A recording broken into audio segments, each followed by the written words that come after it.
नेपाल के prime minister Balen Shah ने प्रधानमंत्री बनने के बाद पहली बार किसी विदेशी राजदूत से वन टू वन मुलाकात की और उसके लिए उन्होंने भारत के राजदूत नवीन श्रीवास्तव को चुना। इस मुलाकात को नेपाल की बदलती कूटनीतिक रणनीति और भारत नेपाल रिश्तों के लिहाज से काफी महत्वपूर्ण माना जा रहा है। खास बात यह है कि बालेन शाह इससे पहले विदेशी राजदूतों और अधिकारियों के साथ अकेले में मुलाकात करने से बचते रहे। क्या माना जाए, भारत के राजदूत से पहली वन टू वन मुलाकात नेपाल की विदेश नीति में बदलाव के संकेत है।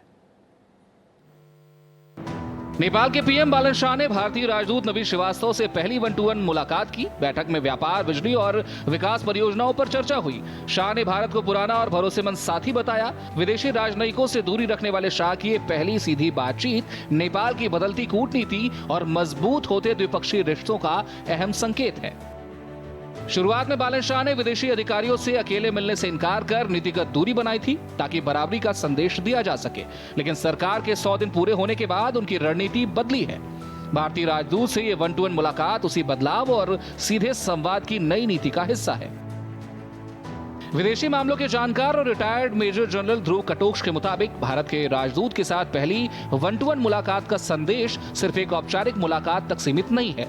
नेपाल और भारत के बीच लंबे समय से चले आ रहे रिश्तों को देखते हुए इसे आने वाले समय की कूटनीति से जोड़कर देखा जा रहा है। अभी जाके ये स्टूडेंट्स का जो रिवोल्ट हुआ है और अभी सत्ता बदली हो चुकी है, यंगर जनरेशन अभी पार में आई है। एक तरफ से ये जो मीटिंग हुई है एम्बेसडर्स की नेपाल के प्रधानमंत्री के साथ, उसकी सीक्वेंस मैं समझता हूँ ये बहुत मायने रखती है। भारत नेपाल के रिश्ते सिर्फ सरकारों तक ही नहीं बल्कि सामाजिक और सांस्कृतिक स्तर पर भी जुड़े हैं। हालांकि राजनीति में अक्सर भारत विरोधी रुख भी दिखता है। विशेषज्ञ संजीव श्रीवास्तव के मुताबिक बालेन शाह का भारतीय राजदूत से पहला वन टू वन संवाद कूटनीति में नए दौर की शुरुआत है। इसके साथ ही चीन के राजदूत से मिलकर नेपाल ने भारत और चीन के बीच अपनी संतुलन की नीति को पूरी तरह साफ कर दिया है। इस प्रक्रिया में उन्होंने भारत के राजदूत से सबसे पहले मुलाकात की है, जो कि इस बात को दर्शाता है कि श्री बालेन शाह की जो सरकार है वो अपनी विदेश नीति में भारत को सर्वोच्च प्राथमिकता देती है। काठमांडू में पीएम बालेन शाह की भारतीय राजदूत नवीन श्रीवास्तव से हुई पहली मुलाकात बेहद अहम है। इसके तुरंत बाद चीन के राजदूत से मिलना यह साफ करता है कि नेपाल अपनी विदेश नीति में पूरा संतुलन रखते हुए दोनों पड़ोसी देशों से रिश्ते मजबूत करना चाहता है। अब देखना यह है कि शाह की इस नई रणनीति का भारत नेपाल संबंधों पर क्या असर पड़ता है। हालांकि भारत के राजदूत के बाद चीन के राजदूत से भी बालेन शाह ने मुलाकात की।